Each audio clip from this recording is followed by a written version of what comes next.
What's up, everyone? Tara Roberts here, and welcome to Dear Miss Fantasy for week one.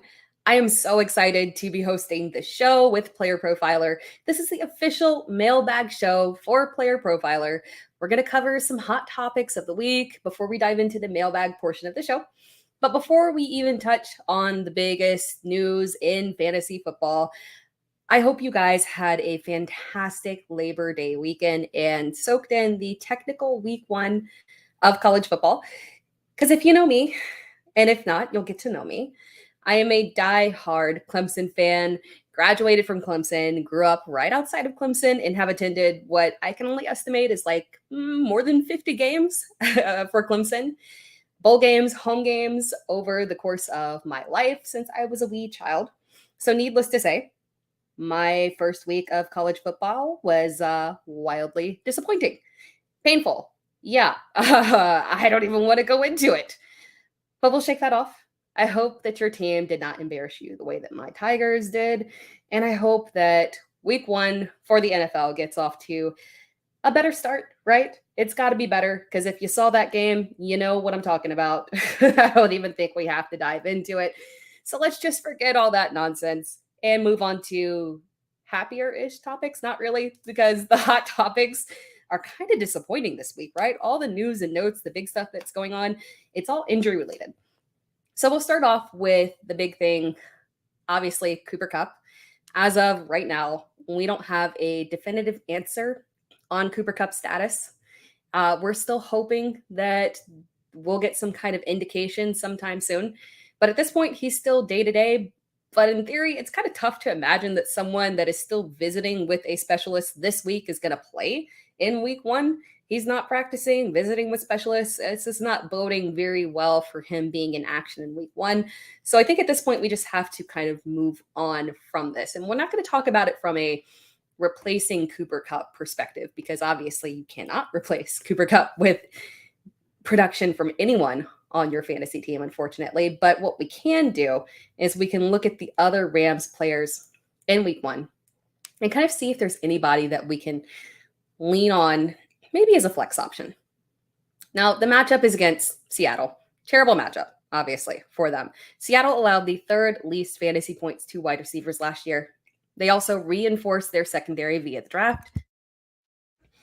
So this is not the best situation in the world for this Rams offense. And interestingly enough, oddly enough, the over-under for this game is 47. So they feel like it's going to be not a complete disaster. But obviously that might change a little bit as we get more news on Cooper Kupp. But kind of looking at these wide receivers that we can talk about here for the Rams. We've got Van Jefferson, Puka Nacua, Tutu Atwell, Tyler Higbee, technically Ben Skoranek, but that's not someone that I even really want to discuss, right? So we'll start off with Van Jefferson. Wide receiver one role if Cooper Kupp is out. And this is a big step for him, right? The best finish that he's had in fantasy thus far in his young career is wide receiver 36. Technically, we did see him operate last year as the wide receiver one when Cooper Kupp was out, but not really, because he didn't really technically operate in that way.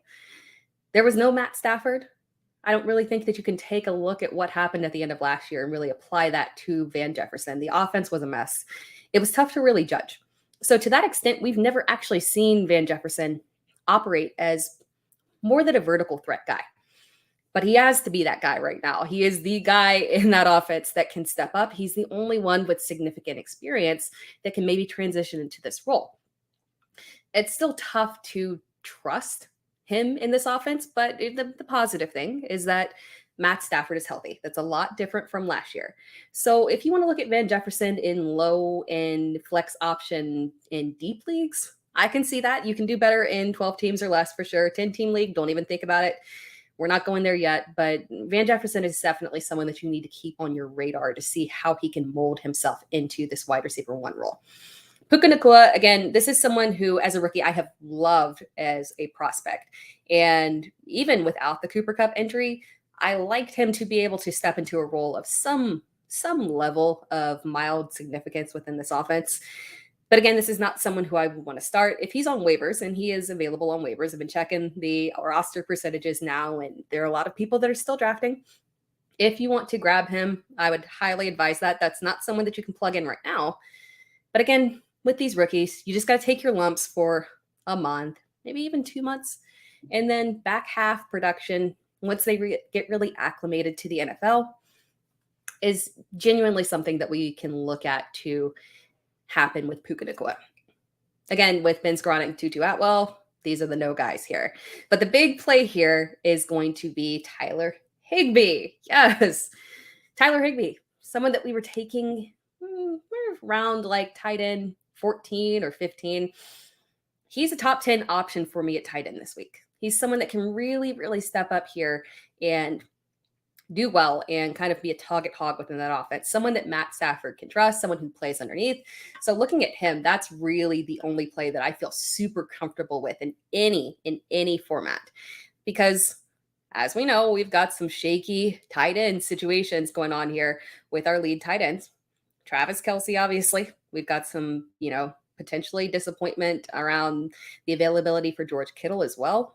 So guys like Higbee are going to be prime. They've got good matchups in a good situation where they could produce. Now, kind of keeping on this tight end trend and moving on to Travis Kelce, unfortunately, like this is the unthinkable situation, right? This is something that we just don't even account for because he's been so incredibly reliable throughout his career. Travis Kelce, unfortunately, hyperextended his knee at practice.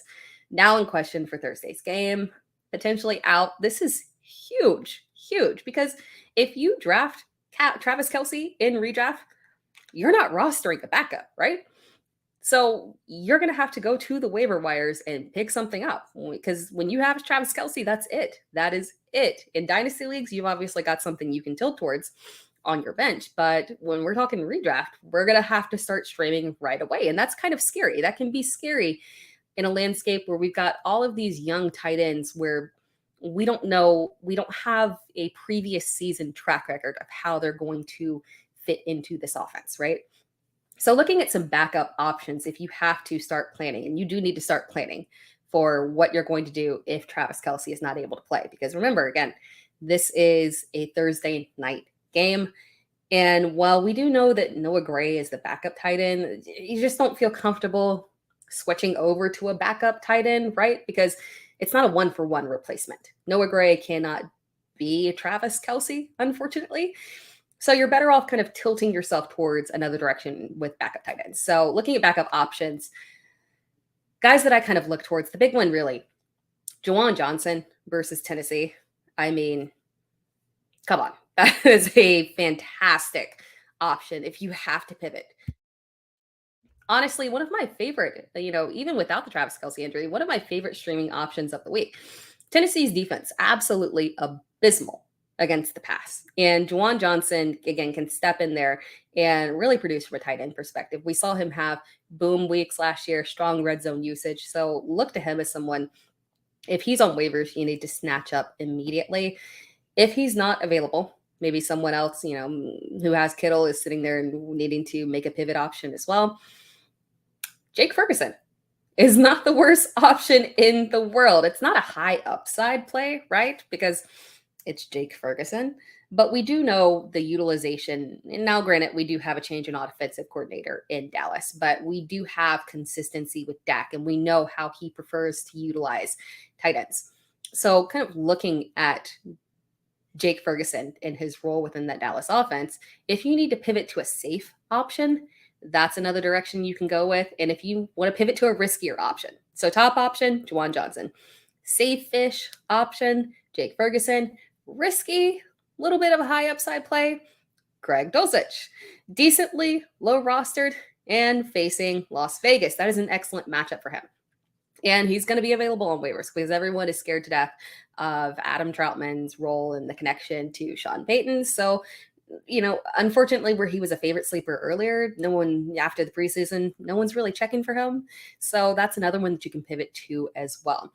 But again, when you're also looking at this game as a whole, if you don't have Travis Kelce and maybe you have some of these additional pieces within this Chiefs offense, massive ups for Sky Moore in this offense. We're looking at Kadarius Toney, coming back. They say he's going to play for week 1.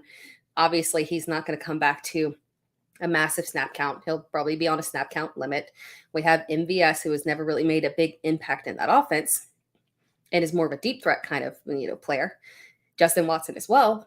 But Sky Moore is the one. Obviously, that's not a physical one-for-one replacement of Kelce. But if Patrick Mahomes is looking to continue, underneath routes and throwing over the middle, Sky Moore is the one that kind of profiles as being a target hog if Travis Kelce can't go. So I was already in on Sky Moore this year. And if Travis Kelce can't go, it just kind of feels like Sky Moore to the moon. Kind of got to figure out how much to the moon, right? But in my opinion, I just don't think you can go wrong with that direction. Okay. Let's pause here for a second before we move on to our next topic. Let's go ahead and jump in to hear a word from our sponsor. Hey, we're all starting new fantasy leagues all the time. And more often than not, where do we start our fantasy leagues at Player Profiler? On Sleeper. Because it's the best. You can imagine my excitement when I saw Sleeper rolled out. Sleeper picks, baby. Now, I love Kenny Pickett, right? Week 1, who does he face? San Francisco. That's a bummer. So I'm going to be going less than on Kenny Pickett's projected yardage and on whichever quarterback is starting for San Francisco in week 1. Probably not Trey Lance. But then, who do the Steelers face in week 2? The Browns, right? We think the Browns are going to crank things up. So there, you can say, hey, Kenny Pickett, more than his projected passing yards. And you keep on correlating. Elijah Moore, more than. George Pickens, more than. And if you pick up to 8, that's how you 100x your payout on Sleeper. It's called the Hail Mary. So if you use promo code Underworld, you get a $100 instant deposit match. Check out Sleeper's terms and conditions for details. These Sleeper picks are live in over 25 states. Yeah, buddy.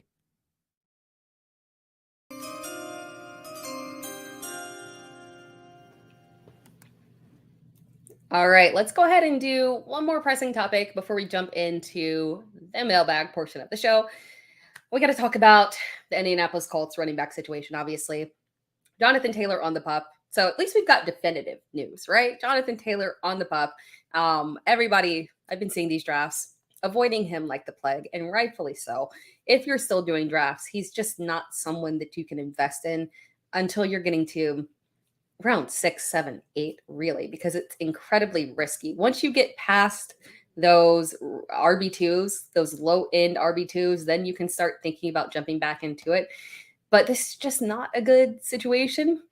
So, because many of us have wrapped up drafts, let's not dive too much into the where to draft Jonathan Taylor, if to draft Jonathan Taylor and Deion Jackson and Evan Hull and Zach Moss. Let's talk about the season-long ramifications and what we're doing in week 1 as well. Because, again, these are guys that are still widely available. Deion Jackson still has a very low roster percentage considering that he is slated to be the week 1 starter. Evan Hull, still widely available in redraft leagues as well. So kind of looking at these guys, it's tough to it's easy to grab them off waivers, right? But it's tough to plug them into your starting lineup because we don't really know what to expect. And we do know that the Colts said that they are going to go with the hot hand approach. And that's a little bit scary. Now, we do have some evidence that the hot hand approach has, done decently well for Deion Jackson. Not so much on the ground production, never really strong production on the ground, but strong production through the air. Although we do have to temper our expectations because I know we all remember that Big 10 reception game with Matt Ryan. But again, that was because it was Matt Ryan dumping off the ball, chucking it, just dumping it off as much as he could because the offensive line was terrible and he could not stay upright. It's going to be very different with Anthony Richardson, but it's still nice to know that those capabilities exist with Deion Jackson. Now, Evan Hull, that is a capability for him as well. He's a very well-rounded back in college, good pass-catching profile. So again, both of these guys can play off of each other in this backfield. We just have to be very careful about how much we invest into these guys because we do have Zach Moss returning. He'll go into the mix and things could flop. And this, again, remember, this Indianapolis Colts offense is led by Shane Steichen, Remember the Eagles' approach last year to the backfield? It's a committee.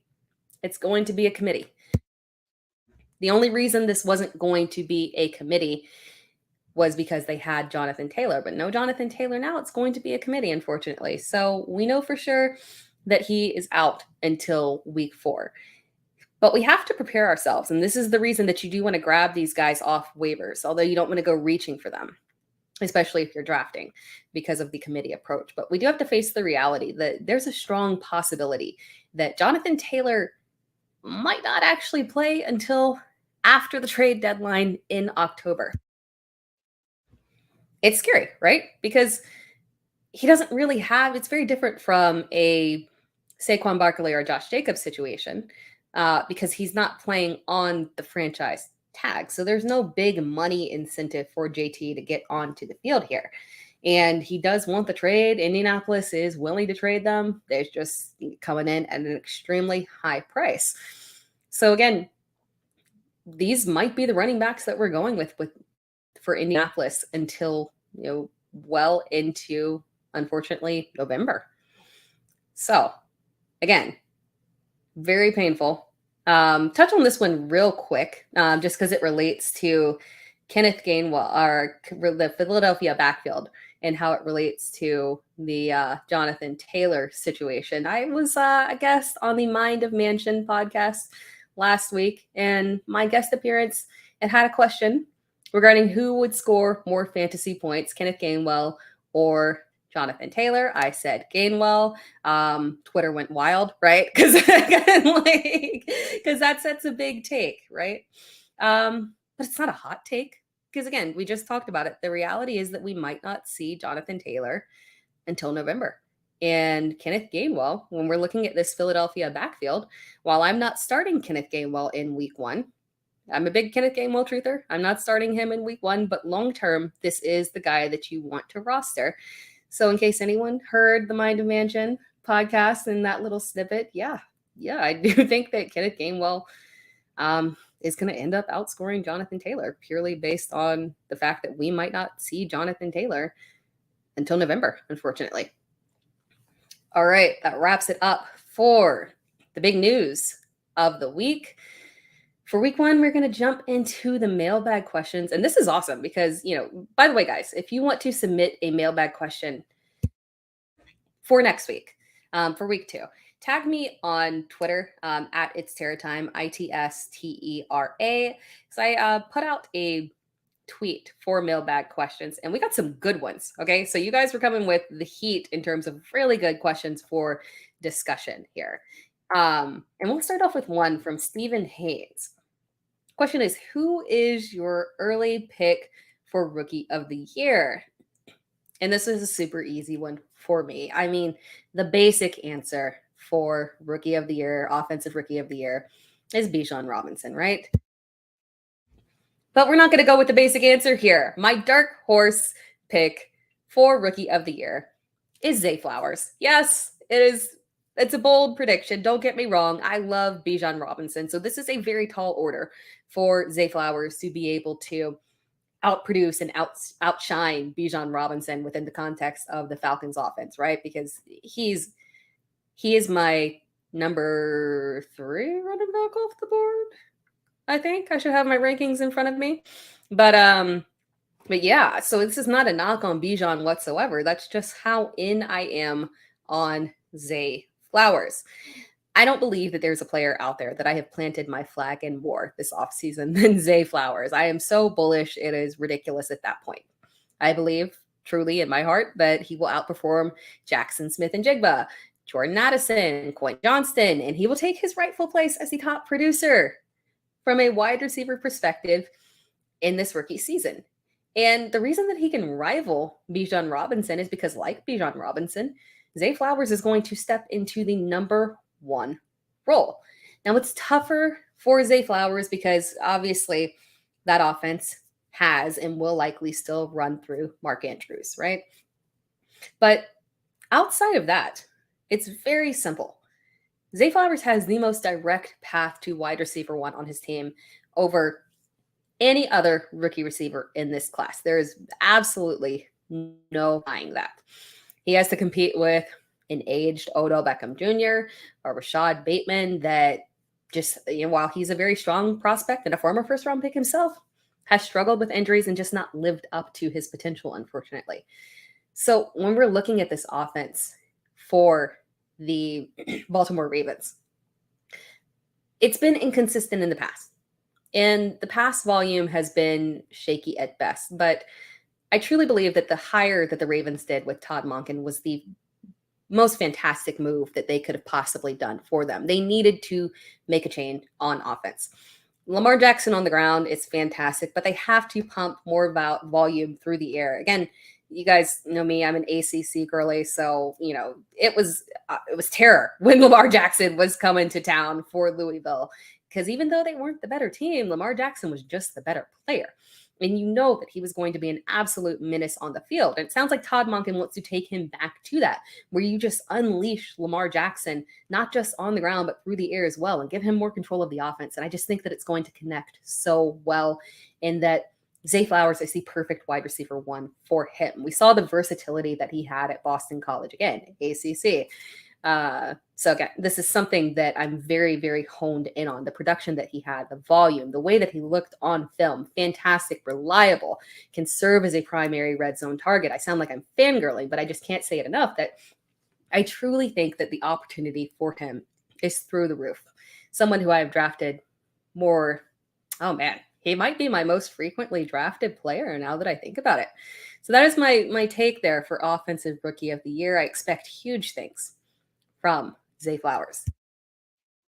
Moving on to the next question from the FF Chef. And I love this question. Daniel Jones versus Dallas or Russell Wilson versus Las Vegas? I appreciate you for submitting this question because Russell is very tempting here. I'm not going to lie. I finished up my rankings like late last night, I think, and for week one. And I struggled so much with how I was going to rank Russell Wilson, because this is a fantastic matchup. This is a perfect matchup. And if Sean Payton even halfway puts this offense back into a better position, they should obliterate Vegas, right? The matchup is far better than guys that I have ranked above Russ. Vegas is a bottom 5 team in fantasy points allowed to quarterbacks. And that should repeat this year. They didn't do anything to really, truly change that. Russell Wilson could absolutely go off. But the question here is, are we willing to risk it this week? In week one, with no actual strong reference point for where this offense is at, right? Can we pull the trigger on that? Can we make that decision? I can't do it, unfortunately. I hate to say it because I want to rank him so much higher. This is not just awful against the pass. While Denver should be easing Javonte Williams back into action, we could also see them go heavy Samaje Perine this week. They could just leave, especially as they're, easing, unlikely to, when we don't have definitive yet on Jerry Jeudy, but it doesn't feel like we'll see Jerry Jeudy. We'll have Marvin Mims in his first game, who I love, by the way, but it is going to be his first game. I'm not opposed to him as a low-end flex option in deep leagues, but it's his first game, so we have to realize that this might be a situation where the Broncos lean on the run a little bit. So while Daniel Jones does have the less ideal matchup, I still lean towards him as the starter over Russell Wilson, just because of the more stability and the known that he offers. Now, by the way, guys, again, this is a mailbag show, and I will answer any questions that you toss at me, because I do provide analysis for all things fantasy, redraft, dynasty, basketball, DFS. But if you are looking for DFS DFS specific content, I highly recommend that you move over with Mark Garcia in the big tilt with Chase Vernon. Week 1 of DFS is absolutely crazy because there's so many. You'll see a ton of. If you want to get the edge, check out those podcasts. Be disappointed. All right, let's move on to the next question here from Cruz and One. I like that username. All of these are on Twitter, by the way. I will branch out to other social media platforms, but these are all from Twitter for this first episode. All right, from Cruz and One, craziest hot take. Here's mine. DTR finishes the season as the starting QB for the Browns. All right, first off, Cruz and One, props to you for the fine taste in DTR, right? I love him, and this is the true definition of a hot take. And while I think it is a fine taste hot take for you to say DTR craziest hottest take here. Go with me on this, guys. And don't call me crazy on it. I know you'll want to, but I believe that the Green Bay Packers will all outperform their ADP for the pass catchers and for Jordan Love. So we're talking Jordan Love, Christian Watson, Romeo Doubs, Jaden Reed, and Luke Musgrave. Yes, I said it, soak it in. And I would even go as far as to say they will massively outperform their ADP, with the exception of Christian Watson. I can't say massively outperform on him because being drafted around wide receiver 24-ish, that's difficult to massively outperform your ADP. That's a tough range, right? I think he'll outperform it, but temper expectations for it to be massive, right? I'm all in, but not to the level of the massive outperformance that I think the rest of them will have. When I'm looking at Jordan Love, sometimes I feel like people, now granted, I'm not saying that the Packers are going to win their division and have a playoff run or anything spectacular. But what I am saying is that Jordan Love is in a lot better position to perform better than some of guys he's actually ranked behind. Like, I understand we love Bryce Young and the prospect that he is, but remember, he is a rookie in a completely new system in the big NFL. That's a lot to deal with, as opposed to Jordan Love, who has been in the system for multiple years, very acclimated with the offense. He doesn't have to learn anything new. So with Jordan Love, I feel like people are kind of holding a little bit of a bias. And what we're going to see here with him is that more than likely, he's a perfectly average quarterback, right? A perfectly average quarterback that can finish in that 16 to 18 QB range and be perfectly fine and give plenty of volume to his pass catchers for them to thrive. Romeo Doubs is someone that I truly believe out of this entire grouping is the true potential breakout star here. When we look at him and the role that he's going to play in this offense, I feel like he will play so well off of Christian Watson, who will obviously operate as the big play guy, the boom receiver, right? But the guy who I think is going to provide a little bit more consistency in this offense is Romeo Doubs. And where you're drafting him, he only has to hit like a wide receiver 3 to pay off massively. So that is one who if I'm not drafting Christian Watson early, I am not leaving my draft without Romeo Doubs. I was sniped the other night on a draft where someone knew. They knew that I was targeting Romeo Doubs, and they warned me they were going to do it, and I didn't get him soon enough, and I missed him. Consolation prize, though, is Jaden Reed. Again, when you're looking at these rookie wide receivers, we talked about them when we talked about Zay Flowers. Zay Flowers, obviously, the reason I love him beyond the talent is that he can immediately step into a wide receiver 1 role, right? Jaden Reed can immediately step into a wide receiver 1 role, but he has locked down a starter role. He doesn't have to fight for positioning like a guy like Quentin Johnston or even Jordan Addison. Jaden Reed automatically is the third option within that receiving core. He is, going to be the slot receiver and possibly a little bit more because they can use him in a more versatile way. So I love him as a late round option that you can dive into. And then Luke Musgrave is another one that I just think, when you're looking at low end and potential streaming options at tight end, guys you can pull off waivers, keep your eye on him. Because again, clear tight end one will outperform his ADP. Absolutely. Love, love, love, love, love these Packers. All right. Moving on to the next question from @Ostrich. Spiciest of all, Patriots DST or Eagles DST?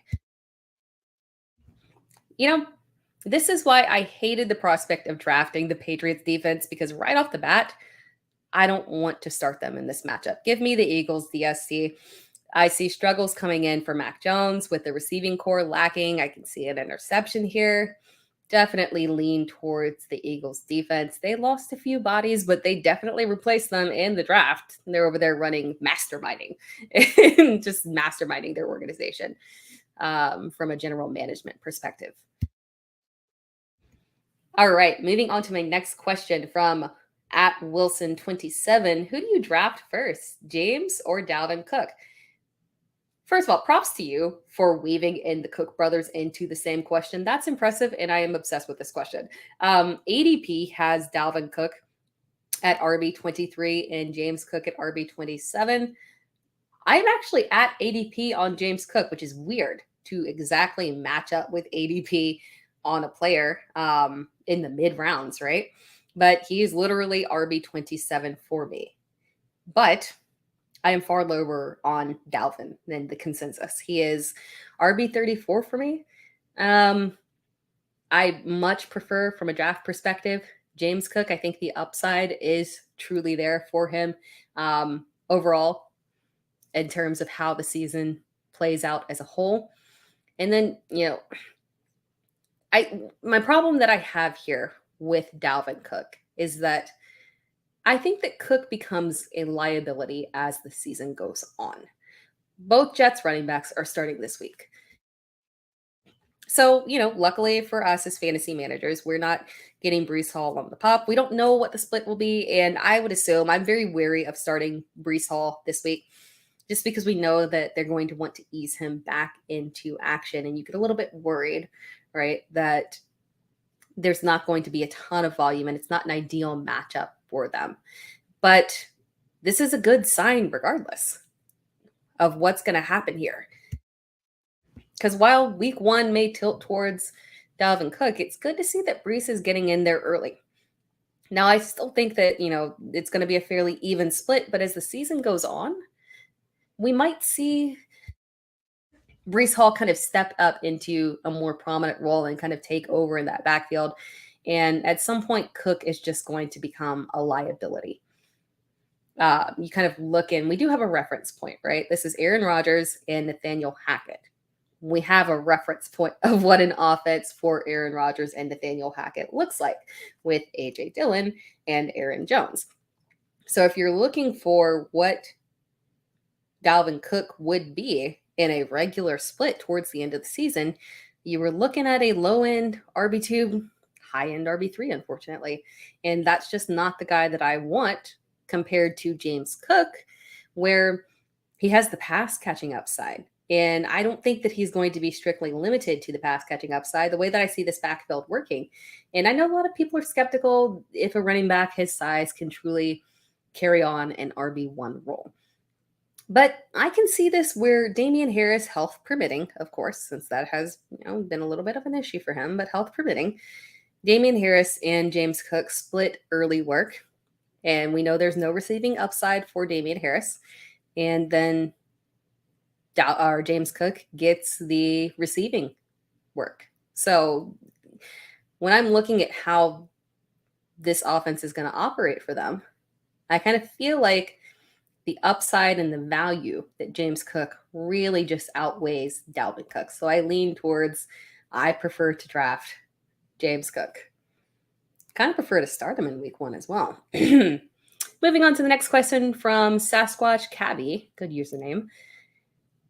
Sasquatch Cabby has to drop a player in a keeper league, and he or she is wondering if the person that is dropped should be Elijah Moore.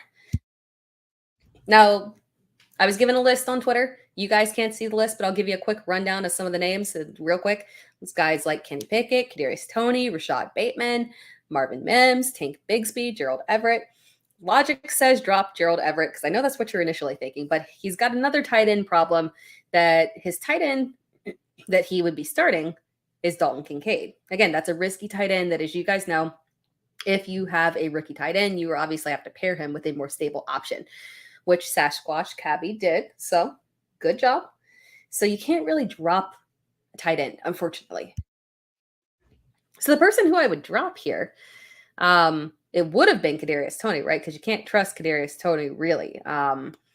But with the injury to Travis Kelce, that does kind of make things a little bit more interesting where you just kind of have to hold on for a little bit. I would actually go ahead and drop Kenny Pickett as the backup quarterback. Your starting quarterback is Dak, so just look into going with Dak only. Trust that. And if you have to dip into streaming options when that time comes, head on over to waivers because I don't want to drop Elijah Moore this early because that is also one of my guys for this year who I think has huge upside as a potential top 24 wide receiver.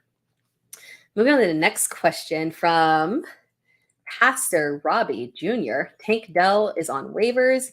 Adam Thielen as well, and DJ Chark. Who do I put on my bench?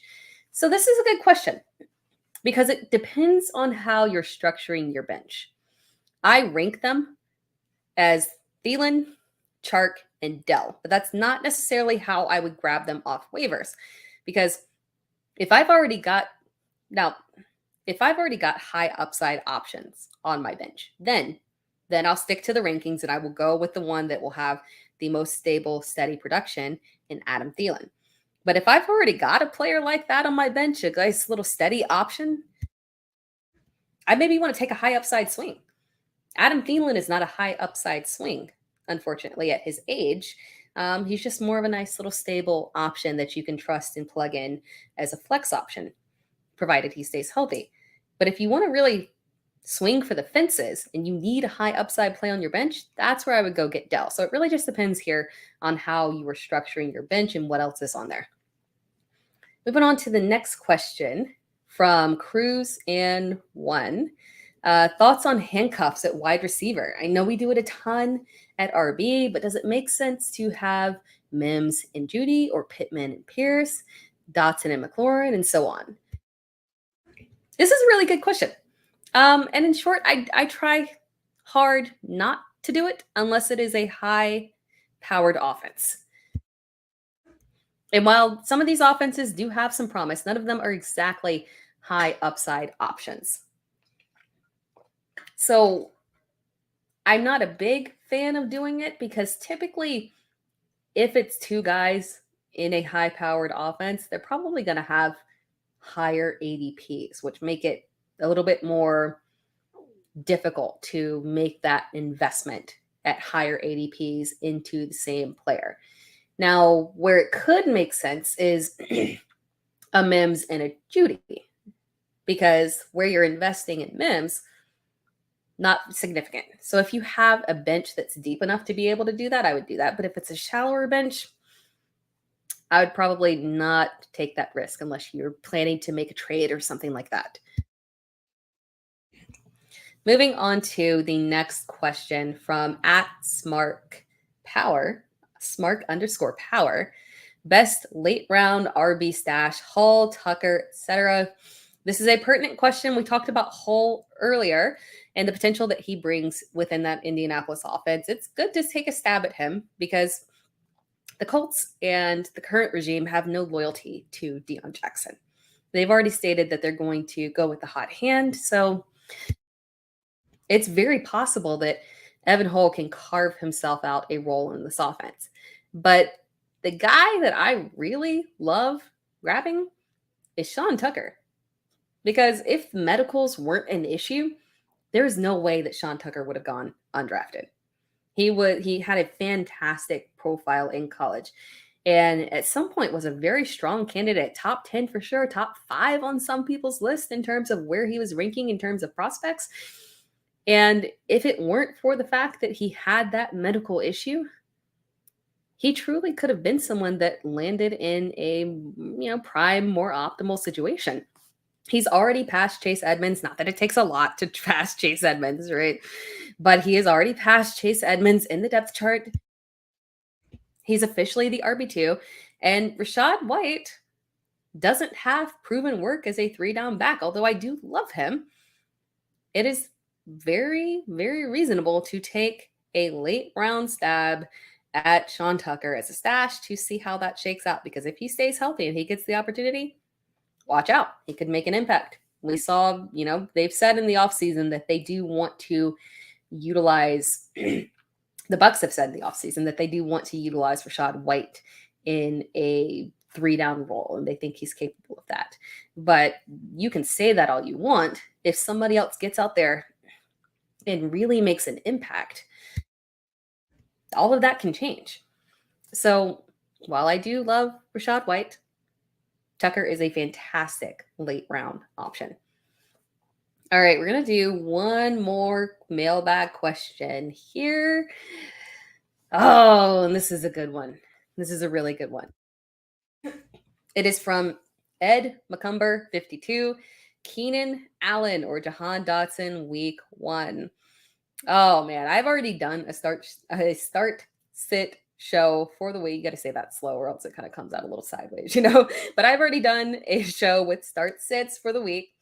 And there were a ton of Jahan Dotson questions. Oh my gosh, right? Because there's so much going on with what could be happening in Washington. We've got Terry McLaurin, who is not a lock to play in week 1. And even if he plays, guys, we know turf toe. That's something that can aggravate very easily. So I don't know how much we can trust him even if he does play. And if he doesn't play, that puts Jahan Dotson immediately into the wide receiver 1 role. No question, right? And these are 2 guys, in Keenan Allen and Jahan Dotson, that I am extremely bullish on. So this is really actually very tough. I will go with Keenan Allen on this one. It pains me because I want to say Jahan Dotson because he has true top 12 potential. If Terry McLaurin does not play, that is the caveat. But I think that Keenan Allen has even higher potential than that. And I know the argument, you say, well, Keenan Allen is this when he's healthy. And that argument kind of goes out the window considering the fact that he was healthy until he suffered a hamstring injury in week 1 last year, right? So you can't really say, hey, he's healthy, roll him out with confidence because the injury can happen at any given time. But we have to look at these statistics from last year when he came back from that injury and was recovered. Keenan Allen was wide receiver 3 weeks 11 through 18 once he returned from his hamstring injury. The Rams matchup isn't actually my favorite matchup because this could easily get out of hand really quickly if Cooper Kupp is out. So there is a little bit of a risk that they don't have to go out. The Chargers don't have to go out guns blazing. But I think that this is a situation where they want to show off this new look offense with Kellen Moore and healthy Justin Herbert. Their new shiny toys. This is an extremely deep receiving core, all healthy for right now. And it's a good situation where Herbert can get out there, show off. And you have to remember that Keenan Allen is the unquestioned wide receiver 1 in this offense, right? This is a guy who in 2021, the year, health was good, Herbert was good, that was his QB2 year, had over 150 targets. When these 2 are together and healthy and on the field, the clicking and the chemistry is unreal. And although we do have a changeover in offensive coordinator, they have stated that Keenan Allen is still the focal point of that receiving core. That is not going to change. So Keenan Allen is someone that I do have to start under all circumstances this week, despite my absolute love for Jahan Dotson in general and my love for Jahan Dotson this week. If you press me with any other question against any other player, I might say otherwise. But it is Keenan Allen for me. All right, guys. Just some closing thoughts. That wraps up the mailbag show. Again, if you have any questions, you can always hit me up on Twitter at It's Tera Time. Tag me. Even right now, it won't go into the mailbag show if it's for this week. We'll do the next week for asking Twitter for mailbag questions. But if you tag me this week for your week 1 questions on Twitter, I will absolutely do my best to respond. And if I don't respond, tag me again and be like, hello, Tera, wake up. I tagged you and I asked you a question. I will say, oh my God, I'm so sorry. And I will not be offended that you had to ask me twice because I should have responded. So tag me if you have any questions and I will respond. And if you're listening to the podcast version, please subscribe. That would be greatly appreciated. And if you are watching this on YouTube, be sure to like the video, drop me a comment, let me know what you think. Let me know if you have any questions there as well. And make sure that you are subscribed to Player Profiler too. All right, guys, good luck with your fantasy lineups this week. And I will catch you again later next week.